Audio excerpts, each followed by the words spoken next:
Chapter number 3 जिसका नाम है group 3A and 4A elements. और आज हमारा इसमें लेक्चर नंबर है 2, जिसका टॉपिक हम जो आज डिस्कस करने जा रहे हैं that is peculiar behaviour of boron. And इसके अलावा हम कंपाउंड्स ऑफ बोरान में से बोरेक्स को देखेंगे कि इसका जो कंपाउंड है बोरेक्स वो किस तरीके से बनता है, उसकी केमिकल और फिजिकल प्रॉपर्टीज़ क्या हैं। और जैसा कि पहले बता चुका हूँ कि इसमें से शॉर्ट क्वेश्चंस आएंगे, तो साथ साथ आप शॉर्ट क्वेश्चन ज़रा देखते जाइएगा कि कहाँ पर कौन सा शॉर्ट क्वेश्चन जो है वो बन सकता है। सबसे पहले पेक्यूलर बिहेवियर ऑफ बोरान के अंदर अगर हम बात करें, what is the uniqueness of boron with other 3A elements. बाकी 3A एलिमेंट्स यानी कि इसके जो बाकी ग्रुप मेंबर्स हैं उनके साथ बोरान किस तरीके से डिफरेंटली बिहेव करता है या अपनी यूनिकनेस शो करता है प्रॉपर्टीज के अंदर। तो जरा प्रॉपर्टीज में देखें, पहली प्रॉपर्टी है metallic character. Boron have non metallic character in behaviour. जो बोरान है इसका करैक्टर जो है वो नॉन मेटेलिक है।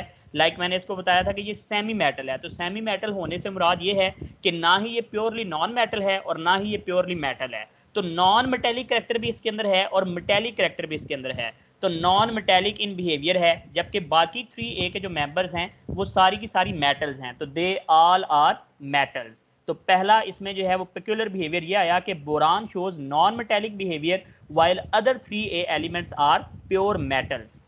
Second one is the oxidation number. Boron जो है वो +3 ऑक्सीडेशन स्टेट और -3 ऑक्सीडेशन स्टेट दोनों स्टेट शो करता है, जबकि एल्यूमिनियम और बाकी जो मेंबर्स हैं वो +3 ऑक्सीडेशन स्टेट शो करते हैं, माइनस वाली ऑक्सीडेशन स्टेट जो है वो शो नहीं करते। लेकिन बोरान दोनों शो करता है, +3 के अंदर भी और -3 के अंदर भी। जैसे कि अगर आप देखें BF3 बोरान ट्राईफ्लोराइड, तो यहाँ पर बोरान +3 शो करेगा। लेकिन अगर आप इसका मॉलिक्यूल देखें BH3 बोरान हाइड्राइड, तो यहाँ पर अगर आप देखेंगे तो बोरान जो है वो -3 ऑक्सीडेशन स्टेट जो है वो शो करेगा। तो दैट्स वाई दोनों केसेस में अगर आप देखेंगे तो एक केस में वो +3 ऑक्सीडेशन स्टेट शो कर रहा है और दूसरे केस में वो -3 ऑक्सीडेशन स्टेट जो है वो शो कर रहा है। तो इसके अंदर आप बता सकते हैं कि दोनों तरह की ऑक्सीडेशन नंबर या ऑक्सीडेशन स्टेट जो है बोरान शो कर सकता है, जबकि बाकी अदर जो 3A के मेटल्स हैं वो सारी की सारी +3 ऑक्सीडेशन स्टेट जो है वो अपने कंपाउंड में शो करती हैं। इसके अलावा तीसरा एक बड़ा इंपॉर्टेंट इसका पेक्यूलर बिहेवियर है, that is molecular addition reactions. Molecular addition compounds, जो बोरान है ना ये मॉलिक्यूलर एडिशन कंपाउंड्स बना सकता है, जबकि बाकी 3A के एलिमेंट्स ऐसा नहीं करते। इसके कौन से मॉलिक्यूलर एडिशन कंपाउंड्स होते हैं? मॉलिक्यूलर एडिशन आपको उसके नाम से समझ आ जानी चाहिए कि ऐसा कंपाउंड जिसमें दो मॉलिक्यूल्स आपस में ऐड हो जाते हैं, ऐसे मॉलिक्यूलर एडिशन कंपाउंड को हम नाम देते हैं कि ये मॉलिक्यूलर एडिशन कंपाउंड है जिसमें दो मॉलिक्यूल साइमल्टेनियसली एक दूसरे के साथ ऐड हो गए हैं विदाउट चेंजिंग देयर प्रॉपर्टीज। उन्होंने अपनी प्रॉपर्टीज को चेंज नहीं किया लेकिन वो आपस में ऐड हो गए हैं, तो ऐसा रिएक्शन जो है कहलाता है मॉलिक्यूलर एडिशन रिएक्शन और इसकी प्रोडक्ट कहलाती है मॉलिक्यूलर एडिशन कंपाउंड। जैसे कि देखें BF3 डॉट C2H5O C2H5, तो ये है डाई इथाइल ईथर और इसके साथ है ये BF3, तो ये आपस में एडिशन कंपाउंड बना सकता है, जबकि बाकी 3A के जो मेंबर्स हैं ये इस किस्म के कंपाउंड्स की फॉर्मेशन नहीं कर सकते, तो ये मॉलिक्यूलर एडिशन कंपाउंड्स बना सकता है। इसके अलावा आयनिक कंपाउंड्स की बात की जाए तो boron do not form ionic compounds with sulphate, nitrate, carbonates. इस किस्म के आयंस के साथ जो है ये आयनिक कंपाउंड नहीं बना सकता। उसकी रीजन क्या है? तो रीजन है इसका स्मॉलर साइज, हाई इलेक्ट्रोनेगेटिविटी। तो हाई इलेक्ट्रोनेगेटिविटी और स्मॉलर साइज होने की वजह से इसकी नेचर ज्यादातर कोवलेंट होती है, ये बहुत कम जो है वो आयनिक कंपाउंड जो है वो बना सकता है, तो दैट्स वाई ये आयनिक कंपाउंड की फॉर्मेशन नहीं करता, जबकि 3A के बाकी एलिमेंट जो हैं वो आयोनिक कंपाउंड बना सकते हैं। तो ये भी एक पेक्यूलर बिहेवियर आ गया इसका। नंबर ऑफ इलेक्ट्रॉन्स, ये एक बड़ी अजीब सी बात है, वैसे मुझे इस बात की समझ नहीं लगती और मुझे ये लगता है कि ये बात ठीक नहीं है। अच्छा बताता हूँ कि क्यों नहीं ये ठीक। Only elements with less number less than 4 electrons which is not a metal. अच्छा ये बात हमारी बुक के अंदर लिखी गई है कि ये वाहिद ऐसा एलिमेंट है जिसके अंदर वेलेंस इलेक्ट्रॉन्स की तादाद 4 से कम है और वो मेटल नहीं है। तो ऐसे तो और भी एलिमेंट्स हैं, जैसे कि हाइड्रोजन है, तो हाइड्रोजन के पास भी वैलेंस इलेक्ट्रॉन तो एक है और वो भी नॉन मेटल है। और सिमिलरली हीलियम है, हीलियम के पास भी वैलेंस इलेक्ट्रॉन 4 से कम है और वो भी नॉन मेटल है। बहरहाल यहाँ पर ये बात उन्होंने जिस तरह से डिस्कस की है वो मेरे ख्याल से इस लिहाज से है कि अगर हम सेकंड पीरियड के अंदर देखें ना, सेकंड पीरियड में और उसके हायर पीरियड में, पहले पीरियड को छोड़ दें यानी कि हाइड्रोजन और हीलियम को छोड़ के, फिर अगर हम बात करें तो बोरान एक ऐसा एलिमेंट है जो मेटल नहीं है लेकिन इसके वैलेंस इलेक्ट्रॉन जो है 3 से कम है। बाकी जितनी भी मेटल्स है ना उनके मोस्टली इलेक्ट्रॉन वैलेंस जो है वो 3 से कम होते हैं, 3 तक होते हैं या 3 से कम होते हैं। तो ये एक बात जो है लिखी गई है, लेकिन बहरहाल ये थोड़ी सी कंफ्यूजिंग बात है। बहरहाल मैंने इसकी एग्जांपल आपको दे दी कि हाइड्रोजन और हीलियम भी ऐसे हैं जो मेटल नहीं है और उनके भी वैलेंस इलेक्ट्रॉन 3 से कम है, और ये भी एक बोरान भी है जिसके 4 से कम है। इससे आगे चले जाए तो कार्बन आ जाता है जो कि नॉन मेटल है और उसमें वैलेंस इलेक्ट्रॉन 4 से ज्यादा है। तो ये एक बात जो है लिखी गई है। इसके अलावा नेचर ऑफ ऑक्साइड्स की बात करें तो बोरान हमेशा एसिडिक ऑक्साइड बनाता है, जबकि 3A के जो बाकी एलिमेंट्स हैं उनमें से बाकी 3 बनाते हैं एम्फोटेरिक। एल्यूमिनियम से नीचे जो है वो गैलियम था, गैलियम से नीचे इंडियम था, ये तीनों बनाते हैं एम्फोटेरिक, और जो लास्ट में ना थेलियम वो बनाता है बेसिक ऑक्साइड। तो ये इसका फर्क आ गया कि नेचर ऑफ ऑक्साइड में देखें तो बोरान एसिडिक ऑक्साइड बनाता है, जबकि बाकी जो इसके 3 एलिमेंट्स हैं, 4 एलिमेंट्स हैं, वो सारे के सारे एम्फोटेरिक और बेसिक ऑक्साइड की फॉर्मेशन करते हैं। Formation of acids, boron acids की फॉर्मेशन कर सकता है, अभी बताया कि ये एसिडिक ऑक्साइड बनाता है, तो उसी तरीके से ये एसिड भी बना सकता है, जैसे HbO2 है, H3BO3 है, आर्दो बोरिक एसिड। और जो बाकी 3A के एलिमेंट्स हैं वो एसिड की फॉर्मेशन नहीं करते, उनके साथ बेसिक जो है वो करैक्टर मौजूद होता है, जैसे एल्यूमिनियम हाइड्रोक्साइड बनेगा तो ये एक बेस है, तो दैट्स वाई बाकी जो है वो बेसिक बनाते हैं, लेकिन इसकी हम बात करें तो ये एसिड्स की फॉर्मेशन जो है वो कर सकता है। तो पेक्यूलर बिहेवियर ऑफ बोरान जो है ये एज अ शॉर्ट क्वेश्चन आ सकता है। इससे आगे चलें तो इसके कंपाउंड्स के अंदर आज हम पहला कंपाउंड डिस्कस कर रहे हैं, that is very very important compound, borax. What is borax? सबसे पहले अगर हम इसका फॉर्मूला देखें तो इसका फॉर्मूला याद रखना पड़ेगा, Na2B4O7.10H2O, this is known as borax. अब इसको नाम पढ़ेंगे क्या, तो इसका नाम बनता है सोडियम टेट्राबोरेट डेकाहाइड्रेट। तो इसका मतलब क्या हुआ, सोडियम आपको समझ आ गया कि इसमें Na2 है, साथ में टेट्राबोरेट, तो ये जो B4O7 आइन होता है this is known as tetraborate ion, ये टेट्राबोरेट आइन कहलाता है। तो इसी वजह से इसको हम कहेंगे सोडियम टेट्राबोरेट। डेका मीन 10 और हाइड्रेट मीन वाटर, तो 10 वाटर मॉलिक्यूल हैं इसलिए साथ में डेकाहाइड्रेट जो है वो लगाते हैं, तो sodium tetraborate decahydrate is called as borax. तो इसको जो है वो कॉमन नेम बोरेक्स है, जबकि इसका प्रॉपर नेम जो केमिकल नेम आएगा वो सोडियम टेट्राबोरेट डेकाहाइड्रेट आएगा। अक्रेंस, बोरेक्स कहां पर जो है नेचुरली अक्कर है, तो tincal in dried up lakes of Tibet and California. Tibet एक इलाका है और कैलिफोर्निया एक इलाका है, इन दोनों इलाकों की जो ड्राइड लेक्स हैं, जो झीलें हैं जो अब खुश्क हो चुकी हैं, उनके अंदर ये टिंकल की फॉर्म में पाया जाता है। तो बोरेक्स का दूसरा नाम टिंकल भी है, ये हमने पहले पढ़ा हुआ है, टिंकल भी इसको कहते हैं, टिंकल आर बोरेक्स। तो ये तिब्बत और कैलिफोर्निया की लेक्स के अंदर जो है वो प्रेजेंट होता है। प्रेपरेशन की बात करें, अगर हम इसको लेबॉर्ट्री के अंदर प्रिपेयर करना चाहते हैं तो नेचुरली तो हमें ये तिब्बत और कैलिफोर्निया की लेक्स में से मिलता है, लेकिन अगर हम इसको लेबॉर्ट्री में प्रिपेयर करना चाहें तो उसके कितने मेथड्स हैं हमारे पास, तो यहाँ से आपका एक शॉर्ट क्वेश्चन बन सकता है कि what are the methods of preparation of borax, borax को प्रिपेयर करने के मेथड्स कौन से हैं। तो पहला जरा मेथड देखें, that is from boric acid and soda ash. Soda ash क्या होता है, तो ये हम जानते हैं कि जब सोडा ऐश, वॉशिंग सोडा को जब बिल्कुल आप उसके वाटर मॉलिक्यूल निकाल देते हैं तो बाकी जो बचता है sodium carbonate, that is known as soda ash. तो Na2CO3.10H2O हो तो वॉशिंग सोडा है, लेकिन अगर आप Na2CO3 को देखें तो that is known as soda ash. तो सोडा ऐश का रिएक्शन करवाएं आर्दो बोरिक एसिड के साथ। आर्दो बोरिक एसिड का एक कॉमन नेम है बोरिक एसिड, तो बोरिक एसिड जब भी लिखा जाएगा बेसिकली वो आर्दो बोरिक एसिड ही होगा। तो इसमें देखिए रिएक्शन क्या होता है, H3BO3 के साथ सोडा ऐश का रिएक्शन करवाएं, इससे बनेगा बोरेक्स Na2B4O7, साथ में 6 वाटर मॉलिक्यूल और साथ में कार्बन डाइऑक्साइड गैस जो है वो रिलीज होगी। कैसे याद करना है, तो याद रखें जब भी कार्बोनेट्स का रिएक्शन होता है ना तो हमेशा कार्बन डाइऑक्साइड तो लाजमी निकलती है, तो यहाँ से कार्बन डाइऑक्साइड इस वजह से निकल गई। साथ में आप देख रहे हैं कि ये आपके पास बेसिक नेचर का है, जो सोडियम कार्बोनेट है ये एक बेसिक नेचर का है, और अगर आप H3BO3 की बात करें तो ये एक एसिड है, और एसिड बेस्ड रिएक्शन में हमेशा वाटर जरूर रिलीज होता है और साथ में साल्ट बनता है, और इस साल्ट का नाम है सोडियम टेट्राबोरेट और कॉमन नेम इसका क्या है, बोरेक्स। तो बोरेक्स हम बना सकते हैं by the reaction of boric acid and soda ash. ये एक ओल्ड मेथड था, पुराना मेथड था लेबोरेटरी के लिए, and in this hard solution of boric acid used और जब आपने इसका रिएक्शन करवाना होता है तो hot solution of boric acid लेके उसका सोडियम कार्बोनेट से सोडा ऐश से रिएक्शन करवाएं, बोरेक्स बनेगा, साथ में वाटर और साथ में कार्बन डाइऑक्साइड गैस जो है वो रिलीज होगी। दूसरा इसका जो प्रोसेस है that is from colemanite calcium borate.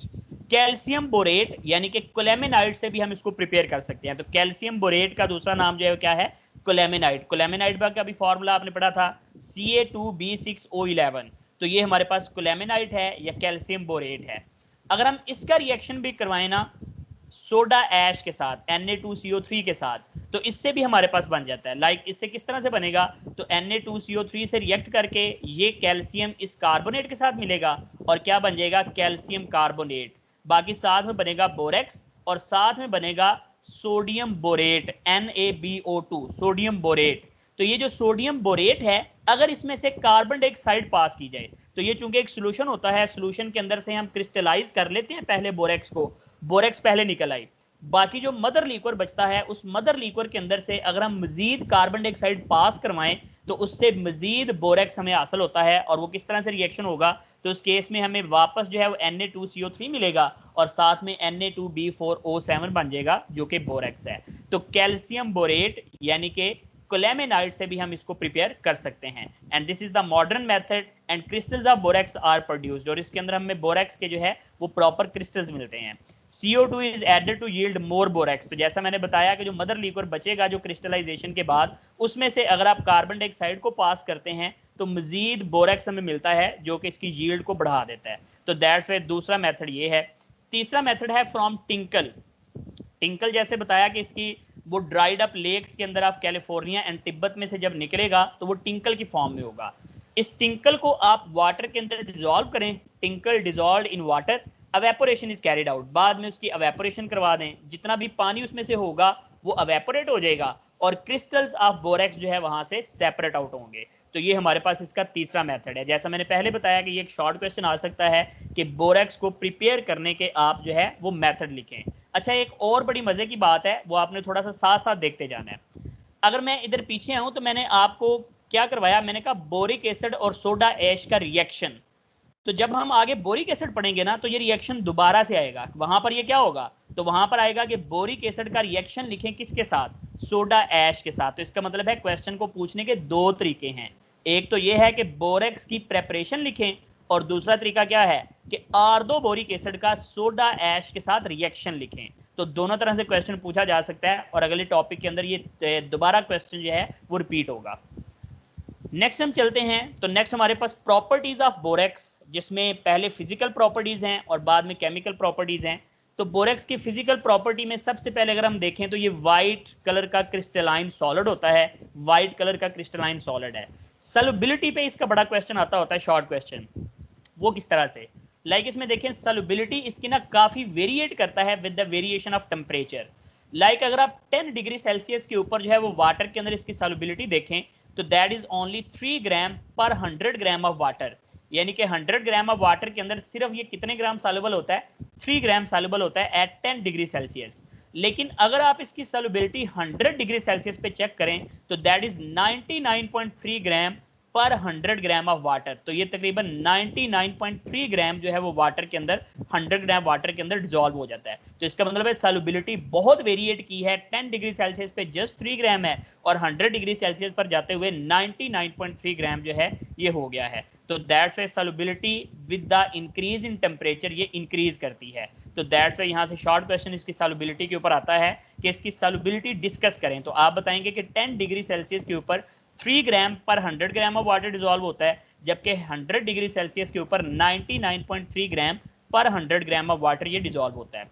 इसके अलावा जब हम इसकी क्रिस्टलाइजेशन करवाते हैं तो क्रिस्टलाइजेशन के अंदर दो टेम्परेचर के ऊपर अगर हम अबव 62 डिग्री सेल्सियस करवाएं तो ये हमें मिलता है पेंटाहाइड्रेटेड फॉर्म में, यानी कि इसके साथ 5 वाटर मॉलिक्यूल होते हैं और इसका स्ट्रक्चर जो होता है क्रिस्टल का वो ऑक्टाहेड्रल होता है। जबकि अगर हम बिलो 62 डिग्री सेल्सियस करें देन इसके पास 10 वाटर मॉलिक्यूल होते हैं एंड ये डेकाहाइड्रेटेड के नाम से जो है जाना जाता है। तो ये डीहाइड्रेटेड लिखा हुआ है, सॉरी डीहाइड्रेटेड नहीं है, डेकाहाइड्रेटेड। यानी कि अगर 62 से अबव तो देखें 5 वाटर मॉलिक्यूल की तादाद कम हुई, लेकिन अगर 62 से बिलो इसको क्रिस्टल आउट करें तो फिर ये 10 वाटर मॉलिक्यूल जो है वो डेकाहाइड्रेटेड फॉर्म में मोनोक्लिनिक क्रिस्टल जो है इसके एग्जिस्ट करते हैं। ऐसे टेम्परेचर को भला क्या कहते हैं, आपने पढ़ा हुआ है, इसको ट्रांजिशन टेम्परेचर कहते हैं, कि जहां पर एक फॉर्म एग्जिस्ट करती है और उससे नीचे दूसरी फॉर्म एग्जिस्ट करती है किसी भी क्रिस्टलाइन सॉलिड की। तो ये असल में इसकी दो एलोट्रोपिक फॉर्म बन गई, एक पेंटाहाइड्रेटेड, एक डेकाहाइड्रेटेड, एक ऑक्टाहेड्रल सिस्टम है, दूसरा मोनोक्लिनिक सिस्टम है।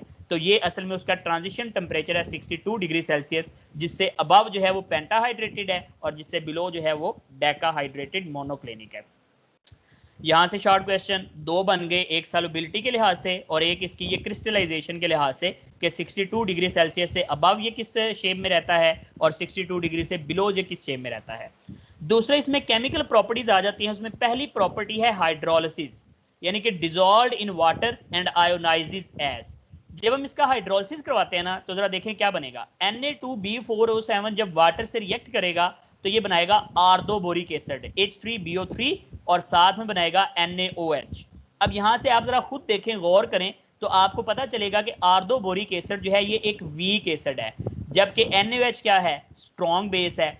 और हम जानते हैं कि सोल्यूशन की नेचर हमेशा वैसी होती है जैसी चीज स्ट्रॉन्ग हो, यानी कि अगर एसिड स्ट्रॉन्ग होता तो सोल्यूशन एसिडिक नेचर का होता, लेकिन अगर जो है बेस स्ट्रॉन्ग है तो इसका मतलब है सोल्यूशन की नेचर क्या होगी, बेसिक होगी। तो दैट्स व्हाई यहां से शॉर्ट क्वेश्चन आता है कि जो बोरेक्स का सोल्यूशन है वो अल्कलाइन इन नेचर है। Justify the statement. तो आप स्टेटमेंट को जस्टिफाई करेंगे, आप कहेंगे जी असल में Na2B4O7 जब वाटर में डिसॉल्व किया जाता है तो ये H3BO3 बनाता है और साथ में NaOH बनाता है। अब NaOH चूंकि स्ट्रॉन्ग बेस है तो इसलिए इसकी नेचर बेसिक होती है। अच्छा, असल में ये रिएक्शन कैसे होता है, तो वो जरा देखिए, मैं दिखा रहा हूं कि कैसे हो रहा है रिएक्शन। आयोनाइजेस एज, कैसे आयोनाइज होता है, Na2B4O7 जब वाटर में डाला जाता है तो 2 सोडियम आइन और एक टेट्राबोरेट आइन बनता है B4O7-2। ये टेट्राबोरेट आइन है। ये टेट्राबोरेट आइन फौरी तौर पर वाटर से रिएक्ट करता है और आर्दोबोरिक एसिड और साथ में हाइड्रोक्साइड आइन जनरेट कर देता है। अब आप देख सकते हैं कि ये जो टेट्राबोरेट आइन है इसने वाटर से रिएक्ट करके आर्दोबोरिक एसिड बना दिया और साथ में ये बचे सोडियम और ये बचे OH, ये दोनों आपस में मिलकर क्या बना देंगे, सोडियम हाइड्रो ऑक्साइड। तो दैट्स व्हाई ओवरऑल रिएक्शन ये है। लेकिन असल में ये रिएक्शन कैसे हुआ है, तो पहले इसकी आयोनाइजेशन हुई और आयोनाइजेशन के बाद टेट्राबोरेट आइन जो है वो वाटर मॉलिक्यूल से रिएक्ट करके उसने आर्दोबोरिक एसिड और साथ में हाइड्रोक्साइड आइन जो है वो जनरेट किए हैं। यही बात फिर आगे लिखी है, solution of borax is alkaline in nature. जाहिर सी बात है इसमें स्ट्रॉन्ग बेस बन रही है इसलिए ये अल्कलाइन इन नेचर है। Turn red litmus to blue, याद रखें हमेशा जो बेस होती है या बेसिक नेचर का सोल्यूशन होता है वो रेड लिटमस को ब्लू करता है, जबकि जो एसिडिक नेचर का सोल्यूशन होता है वो ब्लू लिटमस को रेड करता है। तो दैट्स व्हाई ये रेड लिटमस को ब्लू कर सकता है। ये भी शॉर्ट क्वेश्चन पूछा जा सकता है कि why solution of borax turns red litmus to blue. तो आप बताएंगे because it is alkaline in nature, बाकी इसका रिएक्शन दिखाएंगे और बता देंगे कि ये असल में इस वजह से जो है वो रेड लिटमस को ब्लू करता है। Hydrolysis is prevented in presence of glycerine. इसके अलावा इसका ये जो हाइड्रोलिसिस का रिएक्शन है, अगर हम इसको प्रिवेंट करना चाहते हैं, इसको स्टॉप करना चाहते हैं कि ये हाइड्रोलिसिस ना हो, तो हम किसकी मौजूदगी में अगर ये इसको डिसॉल्व करें, ग्लिसरीन की मौजूदगी में। तो ग्लिसरीन की मौजूदगी में ये डिसॉल्व नहीं होता और फिर इसका हाइड्रोलिसिस का रिएक्शन जो है वो नहीं होता। तो ये इसका जो है वो बड़ा इंपॉर्टेंट है। तो यहाँ से इसी स्लाइड के ऊपर 3 शॉर्ट क्वेश्चन है। पहला मैंने बताया सॉल्युबिलिटी के ऊपर, दूसरा शॉर्ट क्वेश्चन बताया ट्रांजिशन टेम्परेचर के ऊपर और तीसरा ऑन हाइड्रोलिसिस। अब हाइड्रोलिसिस 3 तरह से क्वेश्चन पूछ सकता है। हाइड्रोलिसिस पूछ सकता है, आपसे कह सकता है कि बोरेक्स का जो सोल्यूशन है वो अल्कलाइन होता है, वाई। इसके अलावा वो कह सकता है कि ये सोल्यूशन जो है वो रेड लिटमस को ब्लू क्यों करता है, तो उसकी भी रीजन सेम ही है। तो तीनों तरह से अगर क्वेश्चन आएगा तो आपने इसका यही आंसर जो है वो लिखना है। इसके बाद ये रिएक्शन विद एसिड्स, एसिड्स के साथ जरा रिएक्शन देखें, आसान रिएक्शन है, बहरहाल आपने थोड़ा सा समझना है। रिएक्शन को मैं याद करने का तरीका बता देता हूं कि कैसे याद होगा। देखें 2 एसिड्स के साथ इसका रिएक्शन है, एक है HCl और दूसरा है सल्फ्यूरिक एसिड। इसके अलावा याद रखना है 5 वाटर मॉलिक्यूल इसमें साथ में लिखने हैं, 5 वाटर मॉलिक्यूल, HCl के साथ भी 5 वाटर मॉलिक्यूल और सल्फ्यूरिक एसिड के साथ भी 5 वाटर मॉलिक्यूल। अब जरा देखें आपको बात क्लियर हो जाएगी। यहां से देखें ये सोडियम है और इधर से है Cl, तो ये कौन सा साल्ट बनेगा, NaCl, तो इसलिए यहां पर बनेगा NaCl, तो 2NaCl बन गया। और साथ में याद रखें जब भी आप रिएक्शन करवाएंगे सोडियम टेट्राबोरेट का, तो साथ में एसिड जरूर बनेगा, आर्दोबोरिक एसिड जरूर बनेगा। तो आप देखें यहां से बाकी साथ में क्या बना, आर्दोबोरिक एसिड। तो इसका मतलब क्या हुआ कि अगर बोरेक्स का रिएक्शन HCl से करवाया जाए तो NaCl साल्ट बनेगा और साथ में आर्दोबोरिक एसिड बनेगा। अब जरा सल्फ्यूरिक एसिड से देखें तो Na अब किसके साथ जुड़ेगा, जाहिर सी बात है अब क्लोरीन नहीं, अब यहां पर सल्फेट है, तो सोडियम जुड़ेगा सल्फेट के साथ, तो बन जाएगा सोडियम सल्फेट और साथ में बन जाएगा जो बताया है आर्दोबोरिक एसिड। तो इस तरह से आप याद रख सकते हैं। पहली बात क्या याद रखनी है, दो एसिड्स हैं HCl और सल्फ्यूरिक एसिड, 5 वाटर मॉलिक्यूल हैं। इसके अलावा जब प्रोडक्ट बनेगी तो एक साल्ट बनेगा और एक आर्दोबोरिक एसिड बनेगा। अब साल्ट देख लीजिएगा, अगर HCl है तो NaCl बन जाएगा, और अगर H2SO4 है तो सोडियम सल्फेट बन जाएगा, और साथ में आर्दोबोरिक एसिड है, वो आपको याद होना चाहिए। इस तरह से रिएक्शन को याद किया जा सकता है, ये भी क्वेश्चन आ सकता है। अच्छा, अब इसी के अंदर अगर मैं आपसे ये कहूं कि बोरिक एसिड या आर्दोबोरिक एसिड को प्रिपेयर करने का तरीका लिखें, तो वो भी तो यही है। आप देखें आपने क्या प्रिपेयर किया यहां से, आर्दोबोरिक एसिड, तो इसका मतलब है कि प्रेपरेशन का मेथड भी यही है। किसकी प्रेपरेशन का, तो आर्दोबोरिक एसिड की प्रेपरेशन का मेथड है ये। तो आगे चल के फिर से रिपीट होगा ये रिएक्शन, तब जाके मैं आपको बताऊंगा और पूछूंगा भी आपसे कि देखिए ये रिएक्शन आपने पढ़ा हुआ है। तो इसका मतलब है कि दो तरह से पूछा जा सकता है कि बोरेक्स का रिएक्शन लिखें विद एसिड, या फिर पूछा जा सकता है कि आर्दोबोरिक एसिड को प्रेपरेशन का कोई से दो मेथड लिखें। तो आप ये दोनों मेथड लिख दें कि एक HCl और एक सल्फ्यूरिक एसिड से रिएक्शन करवाने पे आर्दोबोरिक एसिड हम प्रिपेयर कर सकते हैं। इसके बाद तीसरा रिएक्शन है इफेक्ट ऑफ हीट, जो कि बड़ा इंपॉर्टेंट है। इसमें जरा पढ़ते हैं, when borax is heated it loses its water of crystallisation. पहले जब बोरेक्स को हीट किया जाता है 10 वाटर ऑफ क्रिस्टलाइजेशन वो रिमूव करता है and swells up into a wide porous mass due to expulsion of water. जब इसमें से वाटर निकल जाता है तो उसकी वजह से ये एक पोरस मैस के अंदर जो है वो स्वेल अप हो जाता है। On further heating it melts into a clear transparent glass which dissolves many metallic oxides forming colored beads। जब आप इसको फर्दर हीट करते हैं तो ये मेल्ट होके एक ट्रांसपेरेंट ग्लास बना देता है, ऐसे एक शीशे की तरह की इसकी शेप हो जाती है, तो ये एक शीशे की तरह का क्रिस्टल बना देता है। उस क्रिस्टल का अगर रिएक्शन करवाया जाए किसी मेटेलिक ऑक्साइड के साथ, फॉर एग्जांपल कॉपर ऑक्साइड है, मैग्नीशियम ऑक्साइड है, कोई और ऑक्साइड है, तो आप किसी मेटल ऑक्साइड को लेके उसके साथ रिएक्शन करवाएं तो ये रिएक्शन जो है वो कलर्ड बीड बनाता है। बीड बटन को कहते हैं, तो एक छोटे छोटे बटन की फॉर्म में जो है वो कलर्ड बटन इसके ऊपर बन जाते हैं। This reaction forms the basic of borax bead test, और इस टेस्ट को एक प्रॉपर नाम दिया जाता है बोरेक्स बीड टेस्ट, जो आपको लैब्स के अंदर परफॉर्म भी करवाया जाएगा। और बोरेक्स बीड टेस्ट यहाँ पर जो है हम इसको देखते हैं। अब ये बोरेक्स बीड टेस्ट की केमिस्ट्री क्या है, तो जरा इसकी केमिस्ट्री को तो कल हम डिस्कस करेंगे डिटेल के साथ, आज जरा देखते हैं रिएक्शन क्या हुआ है। तो देखें, जब आप बोरेक्स को हीट करेंगे तो 10 वाटर मॉलिक्यूल पहले में निकल जाएंगे, फिर जब ये बाकी बचेगा ना Na2B4O7, इसको हीट करने पे ये बनाता है सोडियम बोरेट NaBO2 और साथ में बनाता है B2O3। ये जो सारे का सारा इकट्ठा है ना, ये इकट्ठा एक ग्लासी मैस है। तो ये वो ग्लासी मैस है जिसकी बिल्कुल ग्लास लाइक लुक होती है और ये बीड्स की फॉर्म में जो है नजर आ रहा होता है। तो ये हमारे पास वो ग्लासी मैस है। बाद में इसका रिएक्शन आगे कैसे होता है वो इंशाल्लाह कल आगे फर्दर डिस्कस करेंगे। तो ये है इफेक्ट ऑफ हीट के बोरेक्स को हीट करने पे जो है ये पहले स्वेल अप होता है, बाद में मेल्ट हो जाता है और एक ग्लासी या ट्रांसपेरेंट ग्लास जो है बना देता है।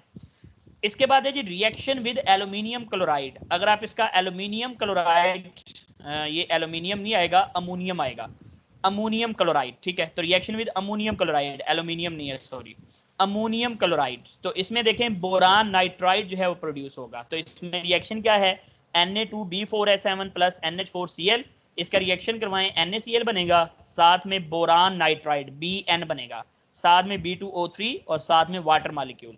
तो ये इसका रिएक्शन जो है वो आ जाएगा। अब इसमें ये शॉर्ट क्वेश्चन कभी नहीं पूछा गया, इफेक्ट ऑफ हीट वाला बहुत दफ़ा पूछा गया है, रिएक्शन विद एसिड्स वाला दो तरह से पूछा जाता है, मैंने बता दिया है। तो ये भी रिएक्शन जो है वो काफ़ी इंपॉर्टेंट है। तो बाकी इसके जो पीछे हमने रिएक्शंस पढ़े हैं वो इंपॉर्टेंट है, लास्ट वाला जो हमने पढ़ा है वो इतना इंपॉर्टेंट नहीं है, रिएक्शन विद एल्यूमिनियम या अमोनियम क्लोराइड, ये बहुत कम